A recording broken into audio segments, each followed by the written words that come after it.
പുഴു സിനിമയുടെ സംവിധായികയുടെ ഭർത്താവ് മുഹമ്മദ് ഷർഷാദ് ഉന്നയിച്ച ആരോപണങ്ങളിൽ നിന്ന് ഒളിച്ചോടി CPM. ചർച്ചകൾ മമ്മൂട്ടിയിലേക്ക് മാത്രം കേന്ദ്രീകരിക്കാൻ CPM ശ്രമിക്കുമ്പോൾ ഉത്തരം കിട്ടാത്തത് നിരവധി ചോദ്യങ്ങൾക്കാണ്. CPM സംസ്ഥാന സെക്രട്ടറി MV ഗോവിന്ദൻ, മകൻ ശ്യാംജിത്ത്, മുൻ സ്പീക്കർ ശ്രീരാമകൃഷ്ണൻ എന്നിവർക്ക് രാജേഷ് കൃഷ്ണയുമായുള്ള ബന്ധം ഇതുവരെയും വ്യക്തമാക്കപ്പെട്ടിട്ടില്ല. രാജേഷ് കൃഷ്ണ വഴി നടത്തുന്ന സാമ്പത്തിക ഇടപാടുകളും CPM വിശദീകരിക്കുന്നില്ല. മന്ത്രി ശിവൻകുട്ടിയും PV അൻവർ MLAയും ഷർഷാദിന്റെ അഭിമുഖം വന്നതിന് പിന്നാലെ മമ്മൂട്ടിക്ക് പിന്തുണയുമായി എത്തിയിരുന്നു. എന്നാൽ മണിക്കൂറുകൾ നീണ്ട അഭിമുഖത്തിൽ CPMലെ നിരവധി നേതാക്കൾക്കെതിരെയും CPM നേതാക്കളുടെ ഉറ്റചങ്ങാതിയായി മാറിയ രാജേഷ് കൃഷ്ണയെയും പറ്റി പരാമർശിച്ച ഗുരുതര ആരോപണങ്ങളിൽ ഒരു പ്രതികരണവും വന്നിട്ടുമില്ല. ഷർഷാദ് ഉന്നയിച്ച ആരോപണങ്ങൾ ശരിവെക്കുന്നത് കൊണ്ടോ അതോ ചോദ്യങ്ങളിൽ നിന്ന് ഒളിച്ചോടുന്നത് കൊണ്ടോ എന്നാണ് ഇവിടെ ഉയരുന്ന സംശയം.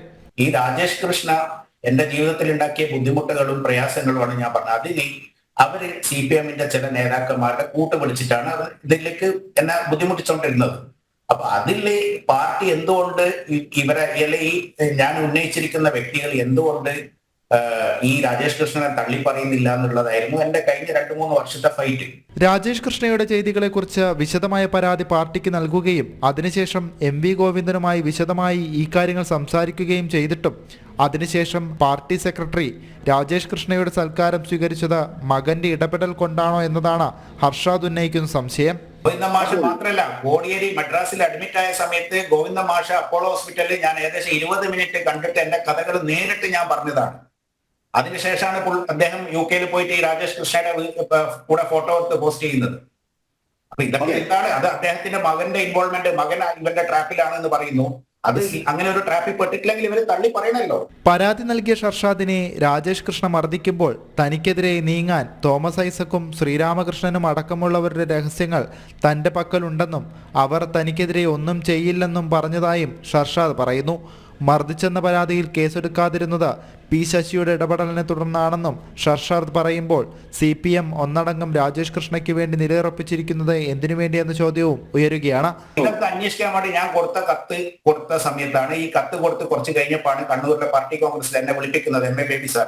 അവിടെ പോയി ഞാൻ MA ബേബിനെ കണ്ടുവരുമ്പോൾ എന്നെ ആക്രമിച്ചിട്ട് ഞാൻ അതിനെ പോലീസ് കേസ് കൊടുത്തു. അത് ഇപ്പോഴും FIR ആയിട്ടില്ല.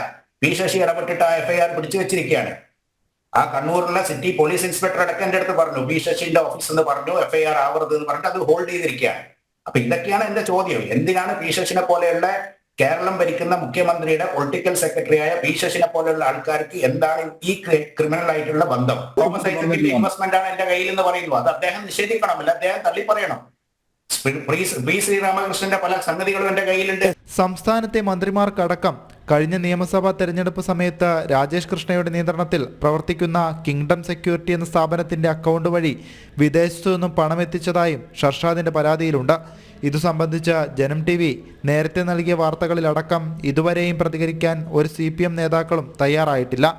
ഇതേസമയം ഏറെ ഗുരുതരമായ ആരോപണങ്ങൾ CPMനെതിരെ വരുമ്പോഴും മമ്മൂട്ടി വിഷയത്തിലേക്ക് ശ്രദ്ധ തിരിക്കാനാണ് പ്രതിപക്ഷ നേതാവും KPCC പ്രസിഡന്റും അടക്കമുള്ള കോൺഗ്രസ് നേതാക്കളും ശ്രമിക്കുന്നതെന്നും ആക്ഷേപമുയരുകയാണ്. ജനം, കൊച്ചി.